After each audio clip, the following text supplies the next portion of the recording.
सोते समय आपको बहुत सावधान रहना है। और प्रायः गलती सोते समय करते हैं उपासक की कोई प्रपंच की बात याद करते हुए या मोबाइल देखते हुए या कोई गंदी चेष्टाओं का आपकी रात बेकार चली जाएगी। अगर गंदी चेष्टा हो गई तो सुबह भी बेकार हो जाएगी, दिन भी बेकार हो जाएगा, निरुत्साहित हो जाओगे।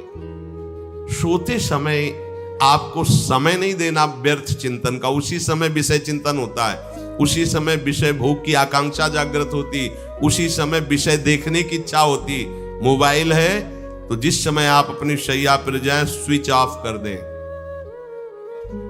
उसमें मैसेज घंटी आने का कोई भी रास्ता मत रखें। मान लीजिए आप उपासक हैं भगवत प्राप्ति के, 30-35 वर्ष ये नहीं था तो सब मर नहीं गए थे। और बोले इमरजेंसी, जब इसकी 30-35 वर्ष से पहले इसकी कोई रचना नहीं थी, मुझे लगता है, क्योंकि 30-35 वर्ष में ही इसका विस्तार देखा है।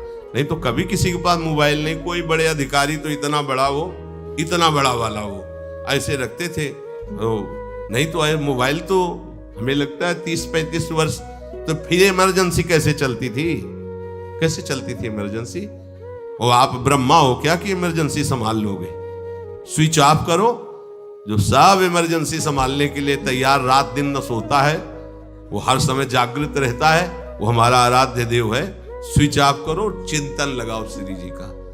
ये जो रात्रि के शयन के समय मोबाइल में इधर उधर दृश्य देखने हैं, अपने सर्वनाश का बीज बोना है। मान लो, हमारी प्रार्थना मान लो। ये उस समय मन आपको परेशान करेगा जब कमरे की सिटकिनी अंदर से बंद होगी। सबसे प्रार्थना है रात्रि के शयन के समय। तो बोले फिर ठीक है 10 बजे तक देख लेंगे मोबाइल, इसके बाद शयन के समय भजन कर लेंगे। होगा ही नहीं। क्या तुम देखना चाहते हो? प्रिया प्रीतम के सिवा और कुछ क्या देखना चाहते हो? वो तो सुभग सुंदरी सहज सिंगार, सहज शोभा सर्वांग प्रति सहज रूप वृषभानुनंदिनी। हमारी स्वामिनी जी की सुंदरता छुपाने के लिए आभूषण पहनाए जाते हैं। औरों को तो आभूषण सुंदरता बढ़ाने के लिए, यहां छवि के छिपाए बे को ऐसे के दास होके क्या देखोगे मोबाइल में? क्या देखना चाहते हो? वासना की क्रीड़ा, और तुम उस क्रीड़ा को देखना चाहते हो? परमार्थ के पथिक हो। देखना है तो प्रभु को देखने की वृत्ति रखो, अन्यथा मूंद लो आंखें। प्यारे, महान फल प्राप्त करोगे। सबसे प्रार्थना है एकांत में मोबाइल रूपी दुश्मन से बचो।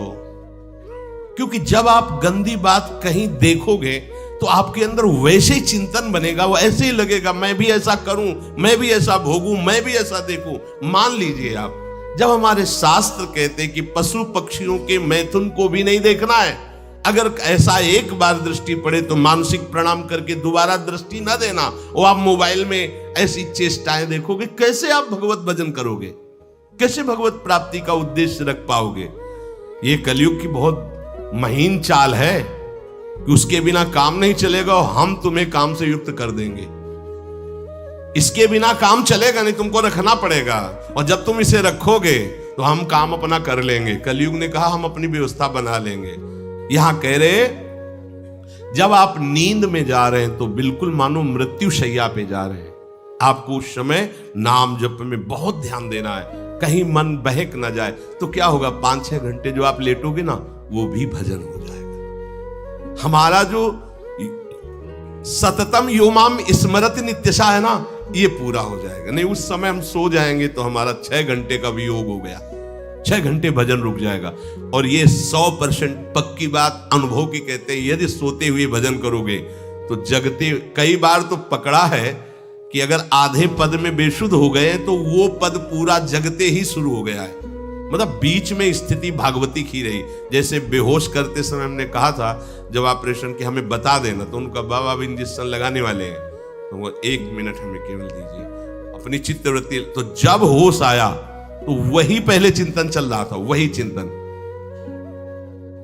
जैसे सोने के समय बेहोश हुए तो जगने के समय वही चिंतन, ऐसे ही इंजेक्शन से जब बेहोश हुए और जब होश आया तो वही चिंतन चल। बहुत बड़ा चमत्कार अभ्यास का है। नींद खुले तब से लेकर गाढ़ नींद आने तक स्मरण में कभी रुकना नहीं। और आपको एक छूट दे रहे हैं।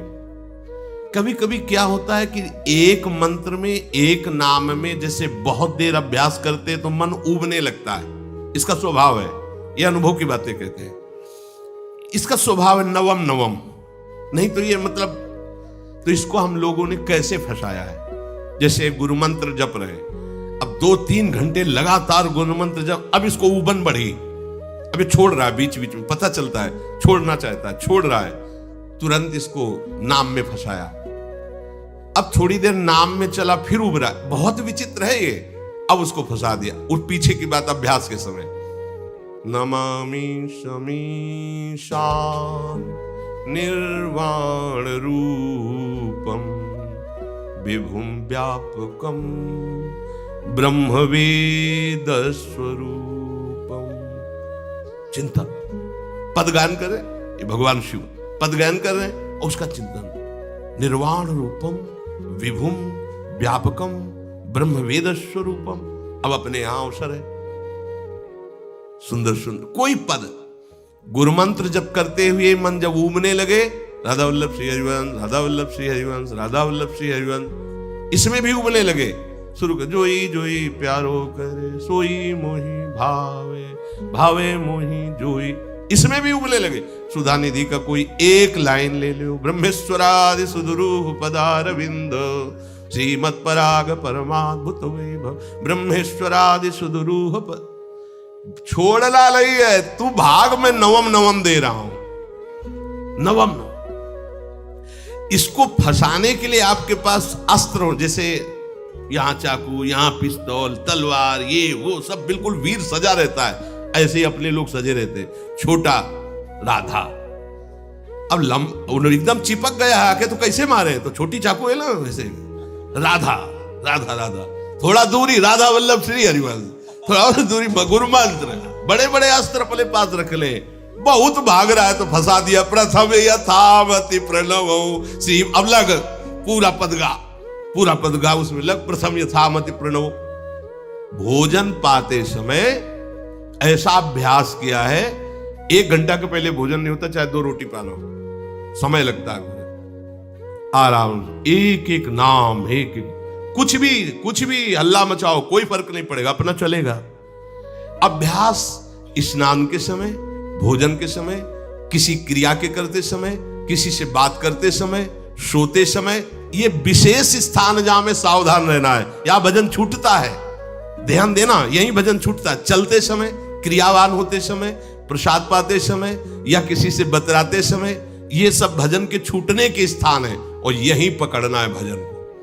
जब आपको बिल्कुल न लगे तो मानसिक सब बंद कर दो और गुनगुनाने लगो, जो धुनी आपको अच्छी लगे उसी में नाम, कोई नाम लेके, संसार का चिंतन न होने पावे, चाहे जो कुछ तुम जहां तुम्हारा मन आवे, गंगावरी गोदावरी कुछ भी, भागवतिक चिंतन के सिवा संसार के चिंतन न होने पाए। पहले ऐसे अनन्य बनो, फिर बाद में अनन्यता आती, रसना कटो जो अनरट। हाँ भी विषय चिंतन कर रहे हैं, प्रपंच कर रहे हैं, बोले रसना कटो जो अनरटो, और नहीं बोल सकते, प्रपंच बोलेंगे बस, रसना कटो, ये शब्द वहां नहीं आते। पहले हम आपको छूट देते, भक्त चरित्र, भगवान की चरित्र, नाम, कीर्तन, मंत्र, जो भी चाहो, संसार का चिंतन मत होने देना, पहले ये पकड़ो, फिर आगे चल करके जब पवित्र हृदय होगा तब ये निष्ठा आती, रसना कटो जो अन रटो, निरखियन फुटो नयन। मान लो संसार का चिंतन नहीं करने देना है इसको, आप जैसे बने वैसे करो भागवतिक चिंतन, कोई नाम ले लो, कोई मंत्र ले लो, तुम्हें जो प्रिय लगे, हम छूट देते हैं। ये नहीं करे कि रसना कटो जो अन रटो, ये बाद की बात है, हमें पहले इसका संसार चिंतन रोकना है। कैसे छूटेगा, कैसे छूटेगा, हमें यह पकड़ना है, नहीं तो निष्ठा की बात। जो हरि नाम जगत त्रिशिरोमणि वंश बिना कब हूं, हरिवंश बोलेंगे नहीं, हरि बोलना नहीं है, हरि बोलना नहीं, क्योंकि ये जो हरिनाम जगत शिरोमणि वंश बिना, हरिवंश बोलना नहीं है। ध्यान दीजिए, इस परमात्म तत्व को वही प्राप्त कर पाता है जिसका राग बीत गया है, खत्म हो गया है, वैराग्यवान। ज्यादा परिश्रम नहीं है वैराग्य में, विवेक नहीं होने के कारण हम वैराग्य नहीं धारण कर पाते। हम बाहरी बातों को वैराग्य ले लेते हैं, ऐसा कपड़ा बदल लेना या कपड़ा ना पहनना या लौकी का कमंडल, मिट्टी का पात्र, तो हम अपने को वैरागी। बात यहां नहीं रुकेगी। वैराग्य का इतना ही मतलब नहीं, ये भी एक बाह्य अंग है वैराग्य का, पर वैराग्य का सच्चा स्वरूप है वीतरागा। कहीं कुछ भी अच्छा नहीं लग रहा, कोई भी सुख आकर्षित नहीं कर रहा, लोक लोकांतर की प्रतिष्ठा, मान, सुख, ऐश्वर्य, व्यक्ति, कुछ अच्छा नहीं, राग खत्म हो गया। ऐसा उस अक्षर ब्रह्म को, अविनाशी तत्व को जान पाता है। जगते भयो फिरे बैरागी, जैसी हरिवंश प्रपंच बंच सब ये काल ब्याल को खायो। हालत यह है कि जैसे सांप ने मेढक को पकड़ रखा और मेढक सामने पतिंगा को, कीड़े को पकड़ना चाहता है, उसे यह पता नहीं कि मैं खुद किसी का कवल बन चुका हूं, वो एक झटके में मुझे अपने पेट में ले जाएगा। ऐसे ही हम सब हैं, काल के द्वारा ग्रसित है। काल ने हमें पकड़ रखा है, पर हम भोग भोगना चाहते हैं, हम नाना प्रकार की मान प्रतिष्ठा पाना चाहिए। ये पता नहीं एक झटके में हमारा अस्तित्व ही खत्म हो जाएगा। जिनके अंतःकरण में किसी भी व्यक्ति, वस्तु, स्थान, पद, प्रतिष्ठा का राग ही नहीं रह गया है, उसे कहते हैं वैराग्य वान। वीतरागाहा, राग ही नहीं है। जिनका अंतःकरण निष्पाप निर्मल हो चुका है, जिनके हृदय में केवल भगवत प्राप्ति की उत्कट लालसा जागृत हो गई है, ऐसा साधन संपन्न उपासक परमात्म तत्व में प्रवेश पाता है। अध्यात्म मार्ग की ऊंचाई पर वो स्थित हो जाता है। यदि छंतु ब्रह्मचर्यम चरंती, जिनकी इच्छा एकमात्र भगवत प्राप्ति की है, यदि छंतो, उनको क्या करना होगा? ब्रह्मचर्यम चरंती, ब्रह्मचर्य का पालन करना होगा। प्रत्येक इंद्रियों का निर्विषय हो जाना वास्तविक ब्रह्मचर्य है। केवल जनेंद्री से ही ब्रह्मचर्य को नहीं लेते। हमारी प्रत्येक इंद्री भोगों से रहित होकर भगवत अनुराग में, नेत्र प्रभु को देखना चाहते हैं, त्वगेंद्री प्रभु को स्पर्श करना चाहती है, घ्राणेंद्री प्रभु के श्री अंग की गंध पाना चाहती है, श्रवणेंद्री प्रभु के वचन सुनना चाहती है। एक एक इंद्रिय अपने प्रभु में लग गई, अंतर्मुख हो गई, बाहर विषयों का त्याग हो गया। इसे ब्रह्मचर्य कहते हैं। पर प्रारंभिक ब्रह्मचर्य में जनेंद्री का ब्रह्मचर्य अत्यंत आवश्यक है। यदि जनेंद्री जन्य व्यभिचार दोष से युक्त है तो कदापि उसे भगवत प्राप्ति नहीं हो सकती। शुभ गति व्यभिचारी शुभ गति चाहे, असंभव। और भगवत मार्ग में सबसे बड़ा दुश्मन यही व्यभिचार दोष है, काम। इसी से हमारा हृदय मलिन होता रहता है, अंधा बटे और पड़ा चबाए वाली दशा रहती। कहते हमें 50 वर्ष हो गए। अरे 50 जन्म हो जाए, तुम व्यभिचार करो, गंदी बातें करो, गंदे चिंतन करो, सो समय व्यतीत कर, अनंत जन्म व्यतीत हो गए, भगवत प्राप्ति हुई क्या? 50 वर्ष से भगवत प्राप्ति हो जाएगी क्या? 5 मिनट काफी है भगवत प्राप्ति में, एक बार नाम काफी है। वो स्थिति तो लाओ। बार बार बहिर्मुख वृत्तियों के द्वारा विषयों में सुख बुद्धि कर लेने से हमारा सारा का सारा अध्यात्म चिंतन बदलता रहता है, इसलिए लाभ नहीं मिल पाता, एक रस चिंतन नहीं रह पाता। बार बार विक्षेपी विषय करते रहते हो, हम सहते रहते हैं और भोगते रहते हैं। एक बार तो हिम्मत करके उठो। अब लो नशानी अब ना नशई हो, एक बार तो दृढ़ बनो। बस मन के अनुकूल चलने की बात को तुम्हें रोकना होगा। तभी तुम्हारे अंदर यदि क्षंतो, ऐसी इच्छा जागृत होगी। पक्का पक्का ऐसा ही है। जब हम किसी विषय के वेग को सहते हैं, विषय नहीं भोगते हैं, तो मन बहुत जलाता है। उस जलन में फिर एक ही बात होती है, बस भगवत प्राप्ति हो जाए, झंझट खत्म हो जाए। कब तक हम इसमें चलेंगे? एक बार भगवत, वो जलन हमको भगवत प्राप्ति की इच्छा प्रकट करती है। अपने लोग क्या करते हैं? जलन को मिटाने की कोशिश करने लगते हैं। तो भगवत प्राप्ति की इच्छा क्या, भोग प्राप्ति की तृष्णा जागृत हो जाती है। भोगे हुए भोगों को बार बार भोगने की इच्छा का नाम तृष्णा है।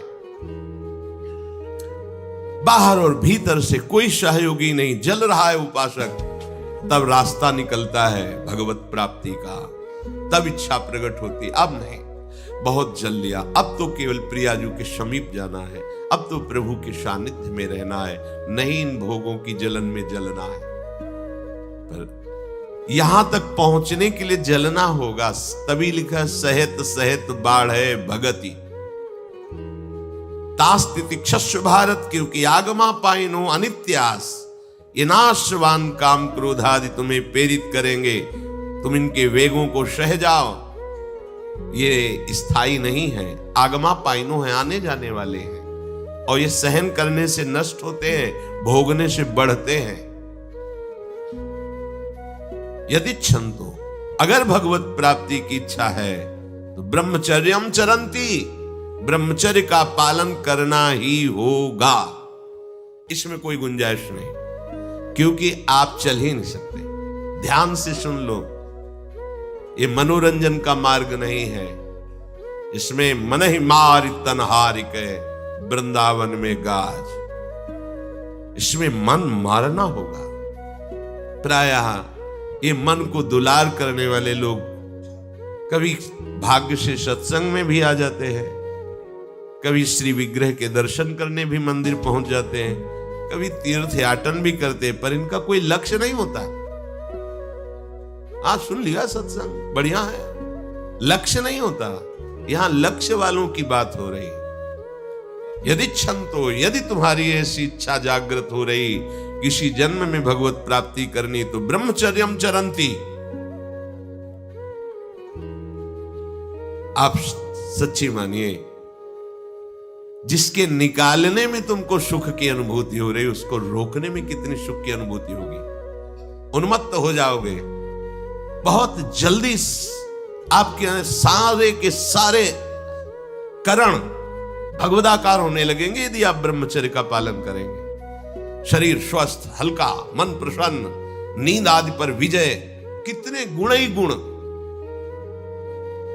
और ब्रह्मचर्यहीन आलस्य, प्रमाद, भोगों का चिंतन, मन का डिप्रेशन में पहुंचना, कमर में दर्द, टांगों में दर्द, सर में दर्द, घबराहट होना, बिना किसी कारण के मन भयभीत हो रहा है, भोजन अपच हो रहा है, बिना किसी प्रक्रिया के वीरनाश हो रहा है, बिना किसी प्रक्रिया के।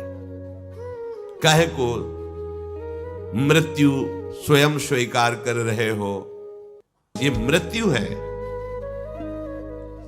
चाहे भगवान दत्तात्रेय जी बोल रहे हो या भगवान कपिल देव जी बोल रहे हो, जब उपासक को संबोधन करते हैं भगवत प्राप्ति के लिए, तो कहते हैं कि इस भोग वृत्ति को साक्षात मृत्यु रूप देखो, ये मृत्यु है तुम्हारी। जब शरीर राग त्यागना है तो तुम शरीर से भोग भोगोगे, तो आसक्ति शरीर की पुष्ट होगी, आसक्ति भोग सुख की पुष्ट होगी, है नहीं। कितने दिन शरीर रहेगा, कितने दिन भोग रहेंगे। विचारवान बनो, ब्रह्मचर्यम चरंती, ब्रह्मचर्य का पालन करो। उपासक जो ब्रह्मचारी होता है उसका खिला हुआ चेहरा रहता है, जैसे कमल खिला हुआ, बिना किसी कारण के उसकी मुख मुद्रा में प्रसन्नता होती है। जो ब्रह्मचर्यहीन होता है बुझा हुआ चेहरा होता है, तेजहीन, बिना किसी कारण के वो शोकग्रस्त लगता है। बैठा है, आपको लग रहा है शांत है, लेकिन आप चेहरे को देखो, वो एक शोकग्रस्त है, कुम्हलाया हुआ चेहरा, अशांत चेहरा। मुख प्रसन्न, तन तेज विराजा। यह है ब्रह्मचर्यम चरंती भगवत आराधन संपन्न उपासक का। जैसे आग में पैर रखते हुए कोई चले तो कैसे चलेगा, ऐसे ही ब्रह्मचारी की पहचान है। इतनी स्फूर्ति उसके अंदर होती, जैसे आग में चलने वाला पूरा पैर नहीं रख पाएगा, अगला कदम रख देगा क्योंकि ताप लग रहा है, ऐसे उसकी स्फूर्ति होती पैरों में। उसकी आंखें एकाग्र रहती है। चंचलता, इधर उधर या बार बार झपकना, यह विषयी पुरुष का लक्षण है। बार बार पलक झपकना, यह विषयी पुरुष का लक्षण है।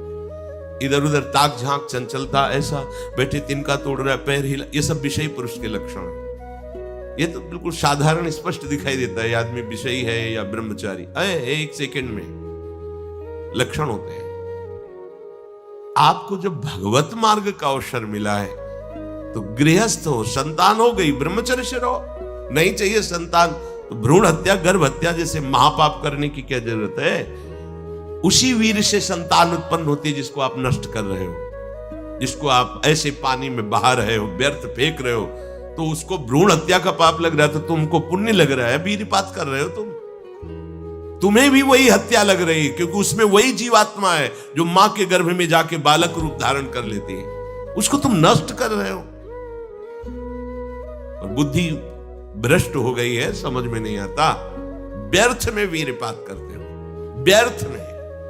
तुम्हारा भजन बनेगा, तुम अध्यात्म के योगी बनोगे, मजाक है अध्यात्म का मार्ग। होश में हो जाओ, ये मन के दुलार को बंद करो। जब तक इच्छा ही नहीं भगवत प्राप्ति की तो फिर तुम कैसे भगवत प्राप्ति कर पाओगे। भगवत प्राप्ति की इच्छा कैसे होगी जब तुम्हारी इस तरह से निंदनीय वृत्तियां हैं। इंद्रियों को दुलार कर रहे हो, मन को दुलार कर रहे हो, भगवत प्राप्ति चाहते हो।